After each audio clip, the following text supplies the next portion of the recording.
दोस्तों, क्या आप जानते हैं कि जो आईफोन आज दुनिया भर में स्टेटस सिंबल बन चुका है, उसको बनाने वाली कंपनी एप्पल की शुरुआत कैसे हुई? कैसे नाइकी, जो आज हर एथलीट का ड्रीम ब्रांड है, उसका स्टार्टिंग कैसे हुआ?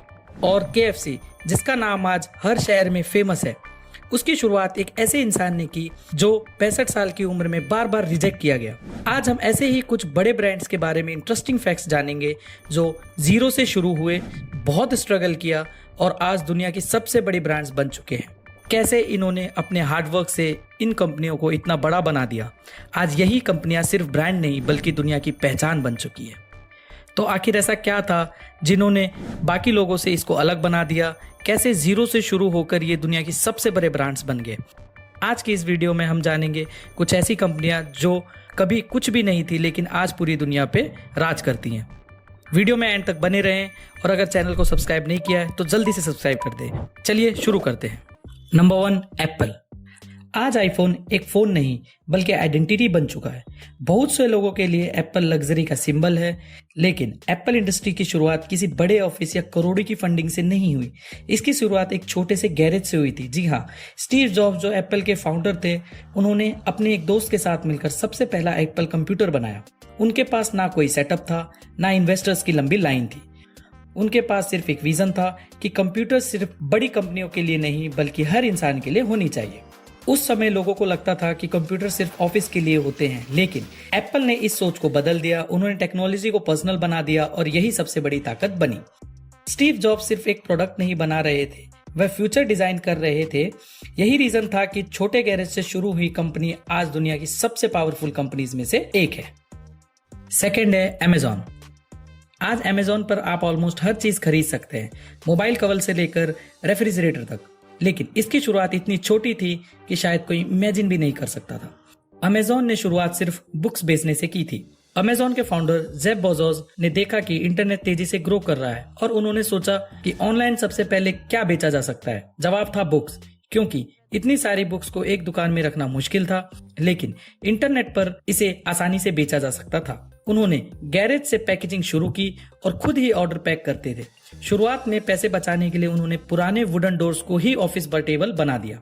अमेजॉन सबसे पहले अमेरिका में फेमस हुआ क्योंकि लोगों को घर बैठे बुक्स मिलना शुरू हो गई थी और ये एक नई इंटरेस्टिंग चीज थी। बाद में बुक्स से इलेक्ट्रॉनिक्स, क्लॉथ्स और सारी चीजें लगभग अमेजॉन पर बिकने लगी। आज वही कंपनी पूरी दुनिया की शॉपिंग हैबिट्स बन चुकी है और सब लोग जानते हैं कि अमेजॉन आज कितना बड़ा ब्रांड बन चुका है। थर्ड है नाइकी। आज नाइकी इंडस्ट्री सिर्फ शूज नहीं बेचता, वो कॉन्फिडेंस बेचता है। नाइकी पहनना लोगों के लिए स्टाइल भी है और स्टेटस भी। दुनिया के बड़े एथलीट्स, फुटबॉल स्टार्स और स्पोर्ट्स लेजेंड्स जैसे क्रिस्टियानो रोनाल्डो, माइकल जॉर्डन और सेरेना विलियमसन जैसे नाम भी इस ब्रांड पर भरोसा करते हैं। लेकिन फाउंडर फिल नाइट की शुरुआत किसी बड़े शोरूम या फैंसी स्टोर से नहीं हुई थी। वह खुद अलग अलग स्पोर्ट्स इवेंट और कॉलेज कंपटीशन में पहुंच जाते थे और वहां खिलाड़ी को पर्सनली शूज बेचते थे और समझाते थे कि यह शूज सिर्फ दिखने में नहीं बल्कि परफॉर्मेंस में भी बेहतर है। कई बार लोगों ने उन्हें सीरियस नहीं लिया, रिजेक्ट किया, लेकिन इन्होंने हार नहीं मानी और आज आप देख सकते हैं। इंटरेस्टिंग बात यह है कि नाइकी का नाम शुरुआत में नाइकी नहीं था। यह कंपनी पहले दूसरे नाम से चलती थी और बाद में इसे नाइकी का नाम मिला और इसका फेमस वुश लोगो सिर्फ $35 में ही डिजाइन हुआ था। आज वही छोटा सा लोगो अरबों की पहचान बन चुका है। फोर्थ है स्टारबक्स। स्टारबक्स को कौन नहीं जानता। आज स्टारबक्स का नाम सुनते ही लोगों के दिमाग में प्रीमियम कॉफी और क्लासिक कैफे का इमेज आता है, लेकिन शुरुआत में स्टारबक्स कॉफी शॉप ही नहीं थी। वह सिर्फ कॉफी बीन्स बेचते थे, ना कि कैपेचिनो, ना ही लेटे और ना ही कैफे एक्सपीरियंस, सिर्फ बीन्स। फिर हॉवर्ड शुल्ट्ज ने इटली की यात्रा के दौरान देखा कि वहां के लोग सिर्फ कॉफी पीने नहीं जाते बल्कि कॉफी शॉप में समय बिताने, बात करने और एक्सपीरियंस लेने जाते हैं। उन्होंने समझा कि लोग सिर्फ प्रोडक्ट नहीं खरीदते, लोग फीलिंग खरीदते हैं। यहीं से स्टारबक्स की पूरी स्ट्रेटेजी बदल गई। कॉफी एक सिंपल प्रोडक्ट से एक्सपीरियंस बन गया। आज लोग स्टारबक्स में सिर्फ कॉफी पीने नहीं जाते बल्कि वहां बैठने, काम करने, मिलने और एक प्रीमियम फीलिंग लेने जाते हैं। यही बिजनेस का सबसे बड़ा पावरफुल लेसन है कि प्रोडक्ट से ज्यादा इंपॉर्टेंट है इमोशन। फिफ्थ है डिज्नी। आज द वॉल्ट डिज्नी कंपनी सिर्फ एक कंपनी नहीं बल्कि करोड़ों लोगों के बचपन की सबसे खूबसूरत यादों का हिस्सा है। मिक्की माउस से लेकर डिज्नी प्रिंसेस तक इस ब्रांड ने इमेजिनेशन को रियलिटी बना दिया। लेकिन हैरानी की बात यह है कि वॉल्ट डिज्नी की अपनी जर्नी इतनी मैजिकल नहीं थी। उनकी पहली एनिमेशन कंपनी फेल हो गई थी, पैसे खत्म हो गए थे, बिजनेस बंद हो चुका था और फ्यूचर अनसर्टेन था। बहुत से लोग वहीं रुक जाते हैं, लेकिन वॉल्ट डिज्नी ने हार नहीं मानी। उन्होंने एक छोटा कैरेक्टर बनाया जिसका नाम था मिकी माउस।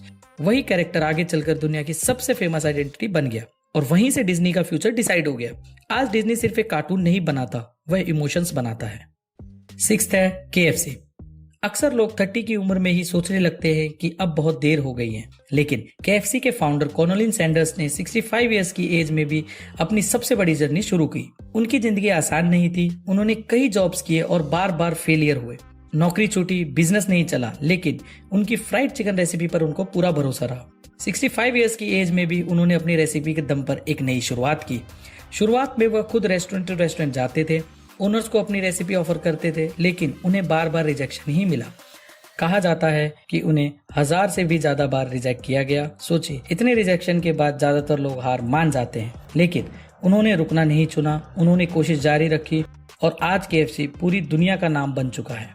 7th है कोका कोला।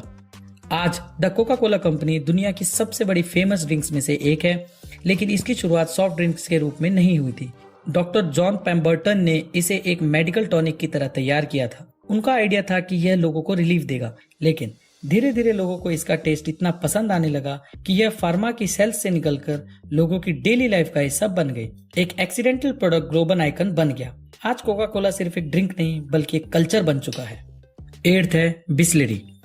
आज बिस्लेरी का नाम सुनते ही बॉटल्ड वाटर याद आ जाता है। भारत के लोग अक्सर बॉटल वाटर को ही बिस्लेरी कह देते हैं, लेकिन इसकी शुरुआत इतनी बड़ी नहीं थी। बिस्लेरी की शुरुआत इटली में हुई थी। इसे सबसे पहले फॉलिस बिस्लेरी नाम के बिजनेसमैन ने मेडिकल प्रोडक्ट्स के रूप में शुरू किया गया था। बाद में यह ब्रांड इंडिया आया और फिर इसकी असली पहचान बनी। भारत में उस समय पैकेज ड्रिंकिंग वाटर का कॉन्सेप्ट इतना कॉमन नहीं था। लोगों को बॉटल वाटर खरीदने की आदत नहीं थी। पानी को प्रोडक्ट की तरह बेचना आसान नहीं था, क्योंकि लोगों को लगता था कि पानी हर जगह मिल सकता है। लेकिन बिस्लेरी ने लोगों की सोच बदल दी। उन्होंने सिर्फ पानी नहीं बेचा, उन्होंने ट्रस्ट बेचा। साफ, सुरक्षित और हाइजीन ड्रिंकिंग वाटर की जरूरत को समझा और उसे ब्रांड बना दिया। धीरे धीरे ये होटल्स, रेलवे स्टेशन और एयरपोर्ट पर हर जगह दिखाई देने लगा। यह कहानी बताती है कि कभी कभी सिंपल प्रोडक्ट भी $1 बिलियन बन सकता है, अगर आप लोगों की सबसे बेसिक प्रॉब्लम को सही तरीके से सॉल्व कर दें। इन कंपनियों की कहानी सिर्फ हमें एक बात सिखाती है कि शुरुआत छोटी हो सकती है, लेकिन सोच बड़ी होनी चाहिए।